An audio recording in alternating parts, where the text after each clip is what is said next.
Alô pessoal, beleza? Espero que estejam todos bem. Gostaria de começar o vídeo de hoje agradecendo a todo mundo que se engajou no canal até agora, que deu suas curtidas, deixou seus comentários. E se você ainda não é inscrito, não deixe de dar um clique aqui embaixo. Na pauta de hoje nós vamos falar sobre a CPI circense e o personagem principal do dia, o ministro Queiroga.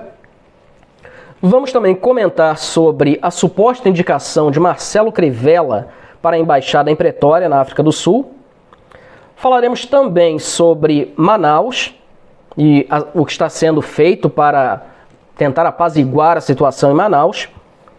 Vou comentar também sobre um caso aqui da Hungria, a respeito de uma certa universidade daquele país asiático que todos nós conhecemos bem, que tem a intenção de se instalar aqui em Budapeste. E para terminar, vamos falar também do Agripino francês, o presidente Macron e o incidente ocorrido no dia de hoje.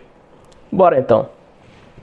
Bom, a CPI circense hoje foi um capítulo quase repetido. Não teve muita novidade. O ministro Queiroga foi reconvocado a ser interrogado por aquela corte de vagabundos. E o palhaço mor, um dos, mas talvez o mais conhecido por todos nós, Renan Calheiros, relator da CPI circense, mais uma vez tentou de todas as formas constranger o depoente, manipular as respostas que estavam sendo dadas a ele para cada pergunta ridícula que ele fazia. E eu cheguei a uma conclusão, depois de assistir horas deste circo. A maior dor de Renan Calheiros é o fato de que o povo apoia o presidente da República. Porque ele gosta de mostrar aqueles videozinhos ridículos dele para tentar constranger o depoente ou contradizer o depoente. Mas todo vídeo que ele mostrava tinha a figura do presidente sendo aclamado pelo povo ou dizendo verdades que todos nós pensamos, falando exatamente aquilo que nós esperávamos que o presidente dissesse e que é o motivo pelo qual nós votamos nele. E isso irrita profundamente alguém como Renan Calheiros e toda a sua caterva, incluindo o presidente da CPI circense, que eu gosto sempre de lembrar a todos aqui, que está sendo acusado de desvio das verbas da saúde no estado do Amazonas enquanto governador, e cuja mulher foi presa pela mesma acusação, assim como alguns de seus familiares. Então a dor de Renan é essa: a popularidade do presidente e a impopularidade dele. Além disso, nenhuma conclusão chegou-se a respeito desta CPI circense, porque fala-se de tudo. Fala-se de futebol, fala-se do comportamento do presidente, dos conselhos que o presidente talvez, porventura, tenha recebido de algum de seus ministros, mas não se fala do objetivo da CPI, que é justamente estabelecer se houve má gestão nos fundos destinados ao controle da pandemia desde 2020 até o presente momento. Sobre isso pouco ou nada se fala. Você vê pessoas interessadas em discutir assuntos completamente aleatórios, mas o foco, se um dia foi estabelecido, perdeu-se ao longo deste palco hediondo que nós assistimos. E a outra notícia muito alarmante que eu vi no dia de hoje foi a suposta indicação do ex-prefeito do Rio de Janeiro, Marcelo Crivella, que terminou seu mandato sendo preso. E, ao que tudo consta, o mesmo foi indicado pelo presidente da República, através do Itamaraty, para ocupar o cargo de embaixador em Pretória. Bom, eu não vi o presidente dar nenhuma declaração a respeito. Mas se este fato se concretizar, eu só tenho uma coisa a dizer: presidente, que vacilo. Que vacilo, presidente. Porque eu digo uma coisa aqui bem claramente: ao contrário dos esquerdistas, eu não tenho político de estimação.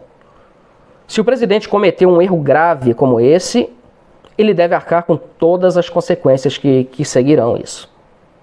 Então eu espero que haja um equívoco nisso. Francamente. Porque além do fato de Marcelo Crivella Vamos esquecer os últimos eventos ao fim da sua gestão no Rio de Janeiro, mas vamos imaginar, Marcelo Crivella não é sequer diplomata. Até onde sei, nunca estudou no Instituto Rio Branco, nunca passou pelo Itamaraty, nunca teve um cargo diplomático na vida. Mas nós poderíamos fingir que isso não importa, embora todos nós saibamos a importância que tem um cargo diplomático, uma função no Itamaraty, uma representatividade diplomática do nosso país no exterior. Mas vamos deixar isso de lado por um instante. Não seria nada tão grave. Porque Marcelo Crivella, de fato, morou na África do Sul, conhece o país, tem conexões, poderia até estabelecer uma certa vantagem para o Brasil naquele país, uma vez que ele conhece de dentro para fora. Mas alguém com o passado recente de Marcelo Crivella e as associações que ele também possui, faz com que seja inconcebível tal indicação. Então, eu espero que isso não seja como a mídia está colocando no momento. Eu espero que haja um equívoco nessa história. Porque, presidente, eu ficarei imensamente desapontado, para dizer o mínimo, se essa história se tornar verdadeira, se for confirmada pelo próprio presidente da República. Mas esperemos. Vamos ver os próximos capítulos dessa história e quais serão as conclusões a que nós teremos que lidar. E aqui na Hungria, bom, no último sábado, por coincidência aqui, quase que na porta da minha casa, teve uma manifestação que muitos chamam de protesto. Se você, por exemplo, acompanha a Euronews, vai dizer que centenas de milhares de pessoas tomaram as ruas de Budapeste. Eu, francamente, fico aqui na avenida principal, onde, ao lado de onde eu filmei o vídeo do último domingo, mas essas manifestações ocorreram no sábado, e eu estava apenas caminhando na avenida principal, aqui em frente de casa, e vi no máximo umas 200 pessoas, incluindo transeuntes que nem sequer sabiam o que se passava ali no momento. Mas, enfim, trata-se de protestos contra a instalação de uma universidade chinesa aqui em Budapeste, que havia acordado com o governo húngaro um custo de aproximadamente 2 bilhões de euros para a instalação desta universidade chinesa aqui em Budapeste. E o prefeito de Budapeste tem um conflito com o primeiro-ministro, principalmente o partido dele, chamado Partido Verde, que é um partido de esquerda, e o primeiro-ministro, a pessoa do primeiro-ministro e o seu partido, por conseguinte, que é um partido teoricamente de direita. Então, por conta deste conflito, houve um pequeno protesto, embora o noticiário diga que tenha sido muito maior do que de fato foi, contra a instalação desta universidade chinesa aqui. Bom, a minha posição em relação à China, eu penso ser muito clara para todos. É claro que eu acredito que nós tenhamos que agir com cautela em relação a este expansionismo ideológico chinês. Obviamente, a China tem claras intenções de implantar o marxismo cultural ao redor do mundo. Mas daí a protestar contra a instalação de uma universidade chinesa que vai trazer tantos recursos para um país que precisa de recursos, eu realmente não compreendo a essência de protestar contra isso. Ninguém é obrigado a atender uma universidade chinesa. A universidade chinesa pagará o que foi acordado com o governo, tenha estudantes ou não. E ninguém é obrigado a se matricular nesta universidade e atender os seus cursos. Então, o que eu vejo aqui é, mais uma vez, e muito parecido com o que acontece no Brasil, um conflito unicamente político, que nada tem a ver com educação, com a ideologia da China em si, que pode contaminar os valores húngaros.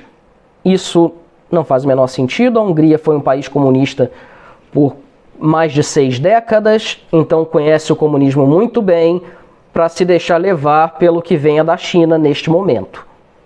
se eles quiserem retornar ao comunismo, que eu vejo que muitos húngaros têm esta tendência, não é uma universidade chinesa que vai acentuar ou diminuir este sentimento. Então, francamente, eu não entendo. Como a polêmica que teve na semana passada sobre a instalação de uma escola chinesa no Rio de Janeiro.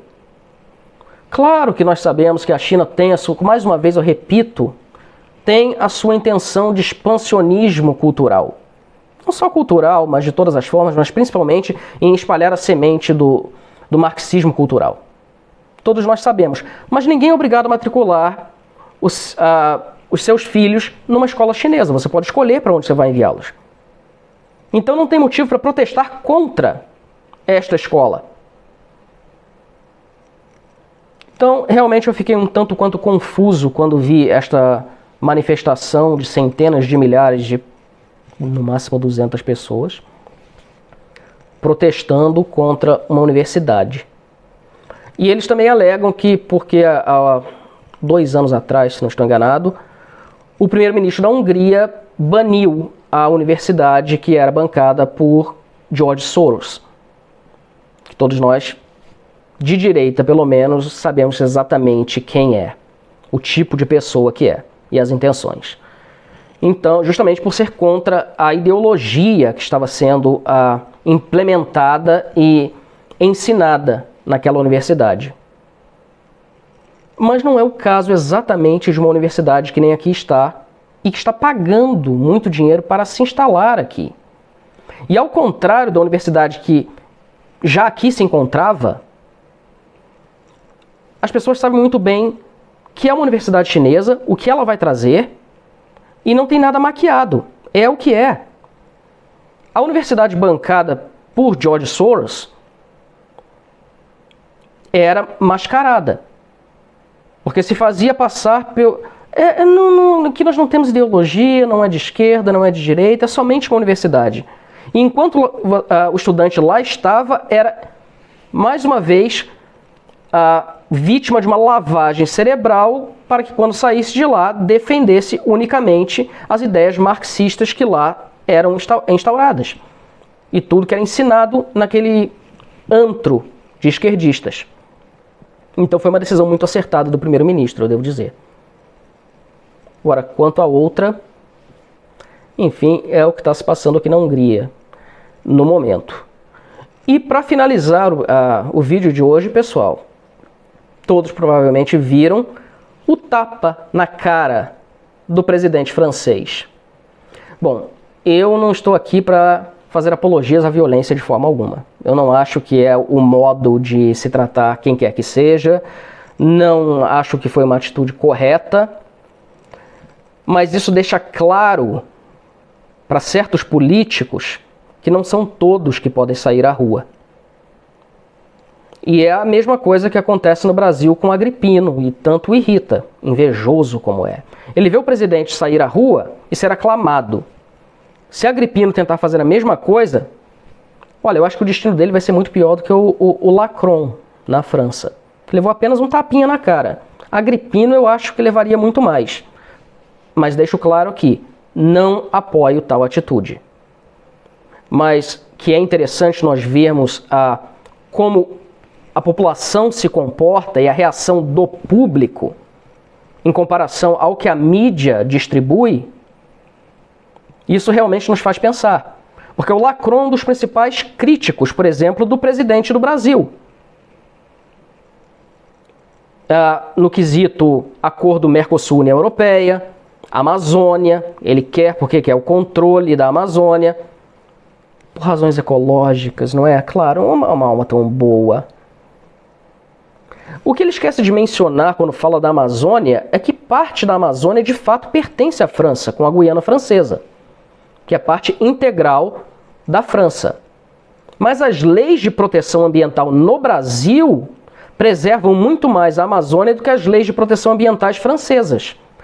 Por exemplo, no Brasil é proibido caça de animais silvestres, de qualquer animal. É muito raro algum animal que tenha permissão de caça. Javalis nos estados do sul, penso que apenas no Rio Grande do Sul, se não estou enganado, que certa época do ano você pode caçar o javali. Caso contrário, não. Caça é proibida no Brasil. Desmatamento tem multa. É difícil controlar, olha o tamanho daquilo tudo. Mas as leis francesas permitem caça, permite desmatamento, não tem lei que proteja o meio ambiente nesse sentido. Você pode caçar qualquer animal, simplesmente assim, pela lei francesa. Inclusive, muitos caçadores gostam de ir para a região amazônica para caçar e vão para a Guiana Francesa, porque as leis permitem isso. Mas isso o senhor Lacron não menciona. Claro que não. E na França, ele é persona não grata também. Não pense que na França ele é muito popular. Não, não é. Você vê todos esses protestos na França quase que diariamente. Os coletes amarelos, por exemplo. Você vê ataques aterrorizantes. Eu não posso falar a palavra aqui porque eu não quero cair na censura do YouTube. Que acontecem com frequência na França. E eu me pergunto, o senhor Lacron, com tantos problemas no seu próprio país, pode ele se dar ao luxo de criticar o nosso presidente, como o Brasil está conduzindo os seus próprios ministros, a sua própria legislação? Pode ele se dar esse luxo? Eu não sei quantos de vocês já estiveram em Paris, mas é uma lata de lixo. Aquela imagem que nós temos de Paris, glamurosa, a cidade luz, aquilo foi há 30, 40 anos atrás. Eu já estive em Paris diversas vezes nos últimos 20 anos e está cada vez pior. Primeiro que a língua falada em Paris já não é francês há muito tempo. Eu não vou nem mencionar qual língua vocês devem imaginar que seja falada em Paris. A cidade luz é coberta de ratos e lixo por toda parte. Basta uma pesquisa simples que vocês vão comprovar o que eu estou dizendo aqui. E com tudo isso, aquele senhor vem criticar as nossas legislações, o modo como são aplicadas e criticar o acordo Brasil-União Europeia, porque, não, enquanto o Brasil não cuidar das suas florestas, que temos a maior porcentagem de floresta nativa do mundo, em contraste a 2% em toda a Europa, não, ao invés de cuidar do próprio país, o senhor Lacron se preocupa em tentar boicotar acordos comerciais, não só com o Brasil, com o Mercosul, mas com Turquia, ou tentando impedir a ascensão de outros países na União Europeia, e por aí vai. Então, quando ele vai à rua pensando ser muito popular, acontece o que aconteceu hoje. Bom, pessoal, com essa eu fico por aqui. Se você ainda não é inscrito, mais uma vez, dá um cliquezinho aqui embaixo. Até a próxima. Fiquem bem.